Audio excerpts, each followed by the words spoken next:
আমাদের দেশের মিষ্টির দোকানগুলোতে মুচমুচে যেই নিমকিটি পাওয়া যায়, আমরা অনেকেই এটি খেতে বেশ পছন্দ করি। কিন্তু বাসায় বানাতে গেলে বেশ ঝামেলায় পড়ে যায়। কিছুক্ষণ পরই নেতিয়ে যায়, এই কুড়মুড়ে ভাবটি থাকে না। আসসালামু আলাইকুম, সবাইকে আবারও ওয়েলকাম করছি স্নিগ্ধা অ্যান্ড লতাস কিচেনে। আজকে আপনাদের জন্য আমি 2 রকমের নিমকি তৈরি করে দেখাবো। আর কিভাবে এই নিমকিগুলা দীর্ঘদিন পর্যন্ত সংরক্ষণ করতে পারবেন আর পারফেক্ট মিষ্টির দোকানের মতো ক্রিস্পি হবে, সাথে তো অনেক টিপস থাকছে। দেখে নেওয়া যাক আমার আজকের রেসিপি। নিমকি তৈরিতে আমি এখানে 2 কাপ পরিমাণ ময়দা নিয়ে নিয়েছি। আপনারা চাইলে আটা ব্যবহার করতে পারেন। দিয়ে দিচ্ছি 1 চামচ পরিমাণ কালো জিরা। অবশ্যই কালো জিরাটি দেওয়ার চেষ্টা করবেন। স্বাদ মতো লবণ দিয়েছি। যেহেতু এটি একটু নোনতা হবে, তাই লবণের পরিমাণটা একটু বেশি।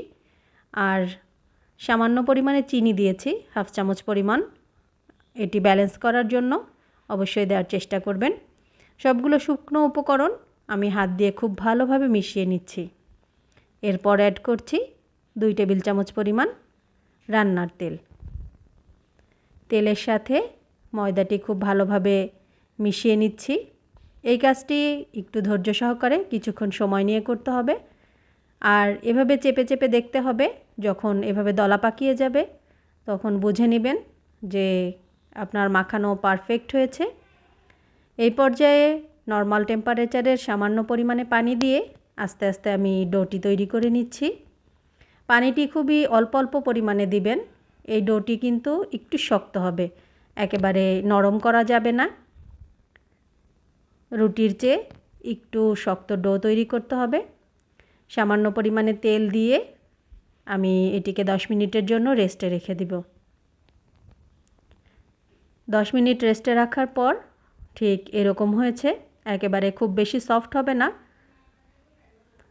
আর এই ডোটি কিন্তু একবারই স্মুথ হবে না, এটার উপরে একটু ফাটা ফাটা ভাব থাকবে।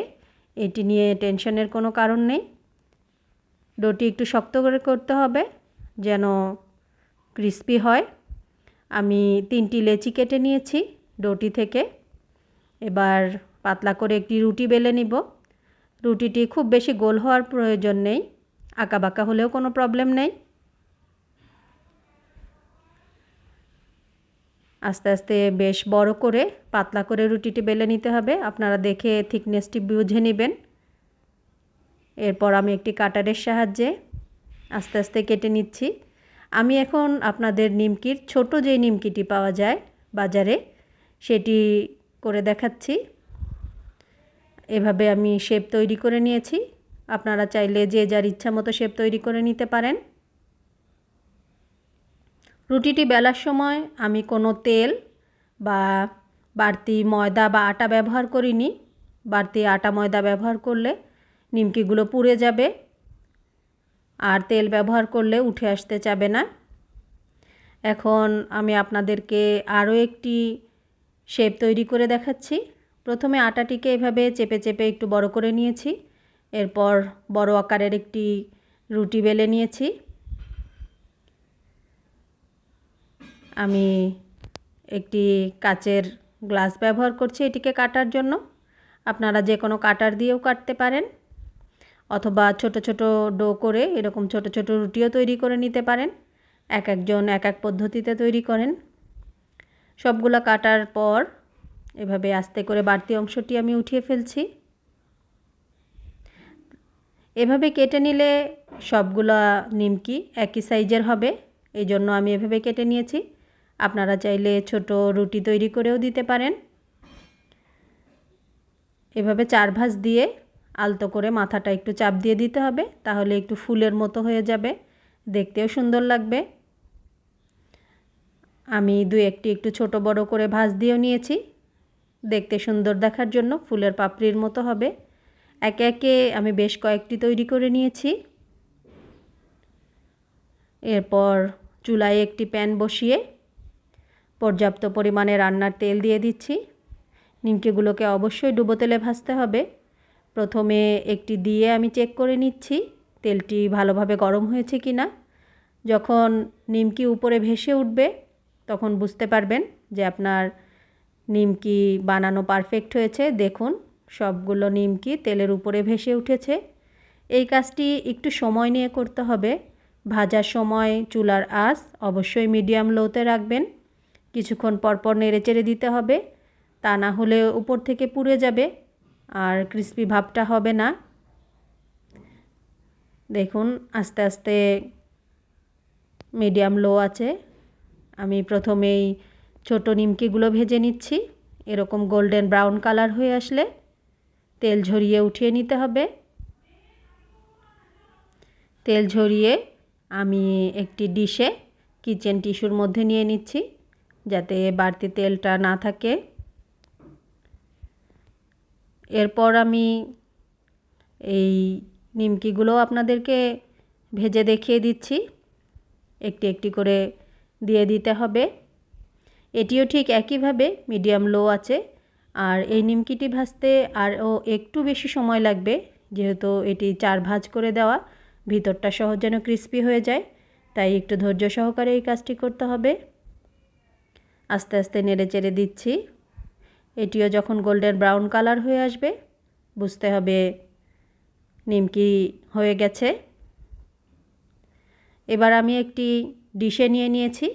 মিষ্টির সাথে আপনারাও এভাবে পরিবেশন করতে পারেন। খুবই সহজ, অল্প উপকরণে বাসায় আপনি এরকম কুচকুচ মুচমুচে নিমকি তৈরি করে নিতে পারবেন। আর এটি সংরক্ষণ পদ্ধতিও আমি আপনাদেরকে দেখিয়ে দিব। একটি কাচের জারে এই নিমকিটি যদি আপনি রাখেন 15 থেকে 20 দিন অনায়াসেই মুচমুচে থাকবে। আমি যেভাবে তৈরি করেছি এই টিপসগুলো ফলো করে আপনারা বাসায় তৈরি করে দেখুন। দেখুন আমার নিমকিগুলো কতটা মুচমুচে হয়েছে। হাত দিয়ে আলতো চাপ দেওয়ার সাথে সাথে এগুলো ভেঙে যাচ্ছে। আপনি বুঝতে পারবেন যে নিমকিগুলো একেবারেই পারফেক্ট হয়েছে। বৃষ্টির দিনে বসে এরকম মুচমুচে নিমকি খেতে বেশ ভালো লাগে। আর বিকেলের নাস্তায় চায়ের সাথেও কিন্তু এর জুড়ি মেলা ভার। আমরা যারা মিষ্টি জিনিস খেতে পছন্দ করি না, নোনতা এই নিমকিটি কিন্তু খুবই মুখরোচক এবং চমৎকার একটি খাবার। আশা করছি আমার আজকের ভিডিও আপনাদের ভালো লেগেছে। আমার টিপসগুলো ফলো করে আপনারাও বাসায় এভাবে নিমকি তৈরি করে নেবেন। যারা ফেসবুক থেকে আমার ভিডিওটি দেখছেন তারা আমার পেজটিকে ফলো করে দিবেন। আর যারা ইউটিউব থেকে দেখছেন অনুরোধ রইল আমার চ্যানেলটিকে সাবস্ক্রাইব করে দেওয়ার জন্য। লাইক কমেন্ট শেয়ার করতে ভুলবেন না। পাশে থাকা বেল বাটনটি অন করে দিবেন, তাহলেই আমার নতুন ভিডিও আসার সাথে সাথেই নোটিফিকেশন পৌঁছে যাবে আপনাদের কাছে। আপনাদের সবাইকে সালাম জানিয়ে আসসালামু আলাইকুম। আজকের ভিডিও আমি এখানেই শেষ করছি। ভালো থাকবেন, সুস্থ থাকবেন। আল্লাহ হাফেজ।